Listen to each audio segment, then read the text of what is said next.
আসন্ন ঈদুল আজহায় কোরবানির জন্য বিক্রি হওয়া অ্যালবিনো জাতের আলোচিত মহিষ ডোনাল্ড ট্রাম্প স্বরাষ্ট্রমন্ত্রী সালাউদ্দিন আহমেদের হস্তক্ষেপে আবারও ফেরত যাচ্ছেন নারায়ণগঞ্জের খামারে। বুধবার স্বরাষ্ট্রমন্ত্রী সালাউদ্দিন আহমদ বলেন, বিশৃঙ্খলার আশঙ্কায় কেরানীগঞ্জের ক্রেতাকে মূল্য ফেরত দিয়ে মহিষটি খামারে ফেরত নেওয়া হয়েছে। আপাতত সেখানেই মহিষটি লালন পালন করা হবে। 72 ঘন্টা ময়েশ্চার লক সমৃদ্ধ লিলি বডি ওয়াশ শিয়া বাটারের গুডনেস স্কিন রিপেয়ার করে রাখে সফট ও গ্লোয়িং। এর আগে অ্যালবিনো জাতের এ মহিষটির চুল ও চোখ দেখতে অনেকটা ডোনাল্ড ট্রাম্পের মতো হওয়ায় নারায়ণগঞ্জ শহরের পাইকপাড়ায় রাবেয়া অ্যাগ্রো ফার্মের মালিক জিয়াউদ্দিন মৃধার ছোট ভাই আদর করে এর নাম রাখেন ট্রাম্প।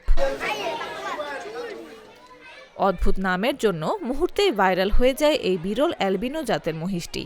তবে ভাইরাল হওয়ার আগেই 700 কেজি ওজনের ডোনাল্ড ট্রাম্পকে 550 টাকা কেজি দরে কিনেছিলেন রাজধানীর জিঞ্জিরা এলাকার ক্রেতা সামির।